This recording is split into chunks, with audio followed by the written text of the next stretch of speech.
आज हम करेंगे क्लास 9 चैप्टर 8 क्वाड्रिलेटरल्स का एक्सरसाइज 8.1 का क्वेश्चन नंबर 2 आज हम करेंगे। क्या है क्वेश्चन नंबर 2 में? देखो, if the diagonals of a parallelograms are equal then show that it is a rectangle. अगर किसी भी पैरेललोग्राम का डायगोनल इक्वल होता है तो हमें बताना है कि वो जो पैरेललोग्राम है वो रेक्टेंगल है बोल के हमें बताना है।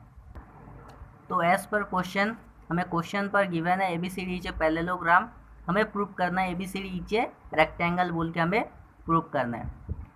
अभी हमें किसी भी क्वाड्रिलेटरल्स को रेक्टेंगल प्रूव करने के लिए हमें क्या करना पड़ेगा?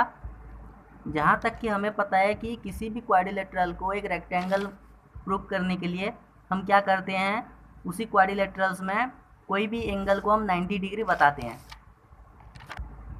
कोई भी एंगल को हम क्या बताते हैं, कि 90 डिग्री है बोल के बताते हैं, जहाँ तक हमें पता है। तो हमें इस पैरेललोग्राम में क्या बताना है, हमें इसको हमें रेक्टेंगल प्रूव करने के लिए हमें कोई भी एंगल को हमें क्या बताना है, कि 90 डिग्री है बोल के बताना है। तो हम इस फिगर में हमें क्वेश्चन में जो गिवन है ABCD एक पैरेललोग्राम है बोल के बोला है, और दूसरा वाला क्या गिवन दिया है कि ये दोनों डायगोनल्स जो है इस पैरेललोग्राम में AC is equal to BD है बोल के बोला है। यहाँ पे मैं भूल गया, AC is equal to BD, ये हमें क्या दिया, क्वेश्चन में हमें गिवन दिया है। क्वेश्चन में हमें क्या दिया है, AC is equal to BD। अभी इस डायगोनल से बनने वाले दो ट्रायंगल को हमें क्या करना पड़ेगा, कॉन्ग्रुएंट करना पड़ेगा, जिसका एक क्या होगा, कॉमन बेस होगा। क्या होगा, जिस दो ठो ट्रायंगल ऐसे बन रहे होंगे जिसका एक कॉमन बेस होगा। कॉमन बेस होगा मतलब जैसे कि मान लो AD को मान लो कि बेस है, AD बेस से बनने वाले कौन कौन से दो ट्रायंगल है, एक ABD है और एक ACD है। जैसे कि मान लो CD एक बेस है, इससे बनने वाले कौन कौन से ट्रायंगल है, BDC है और ADC है। ये दोनों ट्रायंगल क्या है, एक कॉमन बेस से बनते हैं। तो ऐसे हम AD को बेस ले लेते हैं या फिर BC को हम बेस ले लेते हैं। BC को बेस लेंगे तो इस बेस से बनने वाले कौन कौन से दो ट्रायंगल है, ABC और BDC, ये दोनों हैं। तो हम BC को बेस लेके हम दोनों ट्रायंगल को क्या करेंगे, कॉन्ग्रुएंट करते हैं। तो देखो, BC बेस पे बनने वाले ABC ट्रायंगल और BCD, ये दोनों ट्रायंगल को हम क्या करेंगे, कॉन्ग्रुएंट करेंगे। In triangle ABC and triangle BCD। अभी देखो ABC और BCD में क्या है, हमें AC is equal to BD, ये क्या है, हमें गिवन दिया गया है। दोनों डायगोनल्स क्या है, इक्वल है। AC is equal to BD, ये क्या है, क्वेश्चन में हमें गिवन दिया गया है। दूसरा वाला रीज़न क्या है, BC कॉमन है दोनों ट्रायंगल में। देखो BC क्या कॉमन है, तो BC is equal to BC हम कर सकते हैं, BC is equal to BC, ये क्या होगा, कॉमन है। तीसरा वाला देखो, हमें क्या बोला गया, हमें बोला गया कि ABCD एक पैरेललोग्राम है बोल के बोला गया है। तो पैरेललोग्राम में हमें पता है कि दोनों साइड्स, अपोजिट साइड्स क्या होते हैं पैरेललोग्राम्स के, इक्वल होते हैं। तो हम इस ट्रायंगल में हमें दो ठो साइड मिल रहे हैं, एक AB मिल रहा है और CD मिल रहा है। तो ये दोनों साइड एक दूसरे के साथ इक्वल होंगे, अपोजिट साइड से पैरेललोग्राम के। तो AB is equal to CD, इसका रीज़न होगा अपोजिट साइड ऑफ पैरेललोग्राम। उसके बाद हमें क्या मिला, तीन ठो रीज़न मिल गया।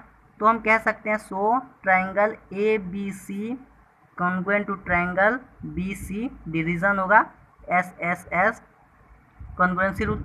साइड कॉन्ग्रुएंसी रूल के हिसाब से ट्रायंगल ABC एंड BCD क्या हो गए, कॉन्ग्रुएंट हो गए। अभी देखो, ये दोनों ट्रायंगल अगर कॉन्ग्रुएंट हो गए तो इनके सारे एंगल, सारे साइड एक दूसरे के साथ क्या होंगे, इक्वल होंगे।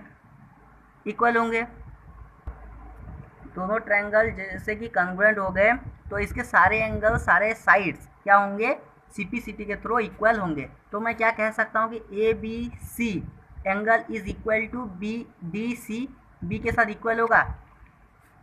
देखो, angle ABC is equal to angle DCB, reason क्या होगा, CPCT से इक्वल होता है। क्यों इक्वल होगा, क्योंकि corresponding part of congruent triangle, congruent triangle के उसके करस्पॉन्डिंग एंगल, करस्पॉन्डिंग साइड्स क्या होते हैं, हमेशा एक दूसरे के साथ इक्वल होते हैं। अभी देखो, ये दोनों एंगल, मान लो ये एक AB पैरेलल टू, ये एक पैरेललोग्राम है ABCD, तो AB पैरेलल टू CD है।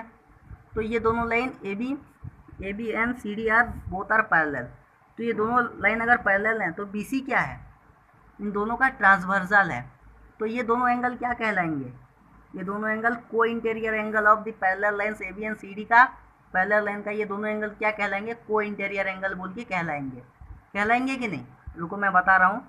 जैसे कि देखो हमारे पास ये दो लाइंस हैं, ये दो लाइंस क्या है, एक दूसरे के साथ पैरेलल है। तो ये तीसरा वाला जो लाइन है इसको एल एम और इसको एन मान लो। ये जो एन वाला जो लाइन है ये क्या है, ये ट्रांसवर्सल है, जो इंटरसेक्ट करता है दो पैरेलल लाइन को, एल और एम को क्या करता है, ये इंटरसेक्ट करता है, एल वाला एन वाला लाइन इंटरसेक्ट करता है।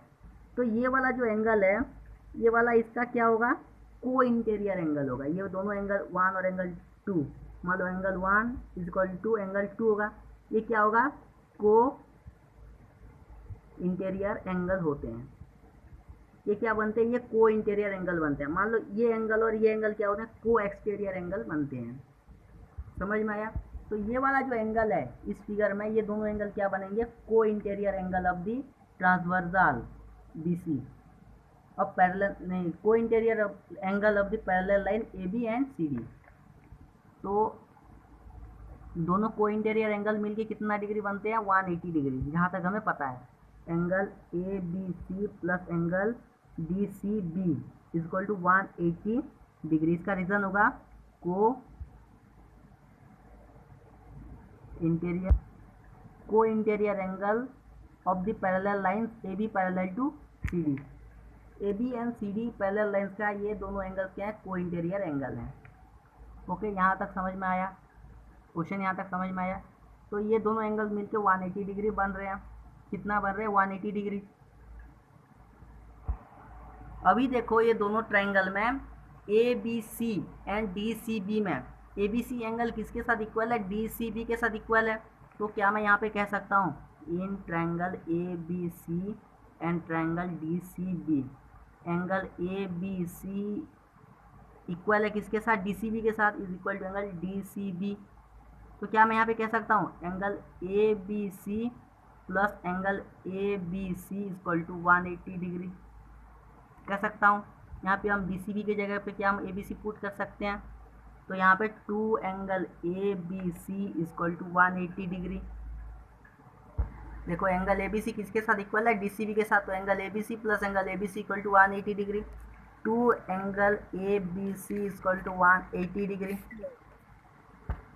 तो 180 divide angle A B C equal to 180 by 2। तो angle A B C equal to 90 degree. Angle A B C कितना आता है, 90 डिग्री। अभी हम इसको इक्वेशन 1 ले थे, अब इक्वेशन 1 में आ जाओ। From equation 1 angle A B C plus angle D C B equal to कितना, 180 डिग्री। ये मिलके कितना बनता है, 180 डिग्री। तो एंगल ए बी सी का वैल्यू हमने कितना निकाला, 90 degree, plus angle D C B कितना है, 180 डिग्री। तो ए बी सी का वैल्यू कितना आया, 90। तो angle D C B is equal to 180 minus 90। तो angle D C B is equal to 90 degree. अब एंगल ए बी सी का वैल्यू 90 आया and angle D C B का वैल्यू भी डिग्री भी 90 आया। अब ये जो एंगल हैं ये किसके एंगल हैं, ये रेक्टेंगल ए बी सी के, ये पैरेललोग्राम ए बी सी के एंगल है। ये दोनों किसके एंगल हैं, quadrilateral A B C D का दो एंगल हैं। एंगल ए बी सी कितना है, 90 डिग्री एंड ये डी सी बी कितना है, 90 डिग्री। उसके बाद हम जहाँ तक जानते हैं कि किसी भी क्वाड्रिलेटरल में अगर हम कोई भी एंगल को 90 बताते हैं तो क्वाड्रिलेटरल क्या बनता है, एक रेक्टेंगल है बोल के बनता है। तो एस फॉर थ्योरम कौन सा है, थ्योरम याद नहीं तो एस फॉर थ्योरम लिख सकते हो। Quadrilateral A B C D is a quadrilateral A B C D is a क्या, रेक्टेंगल। Hence is proof. यहाँ तक बस करना है। Quadrilateral A B C D is a rectangle, यहाँ तक बस करना है। Hence proof. A B C D एक रेक्टेंगल है बोल के बताना है। कैसे रेक्टेंगल होगा, क्योंकि किसी भी क्वाड्रिलेटरल्स में कोई भी एंगल्स अगर 90 होता है तो वो क्वाड्रिलेटरल्स एक क्या बनता है, रेक्टेंगल है। तो यहाँ पे दो एंगल्स क्या है, 90 हैं, तो ये दोनों एंगल्स भी क्या होंगे, 90 होंगे। क्यों 90 होंगे, क्योंकि यहाँ पे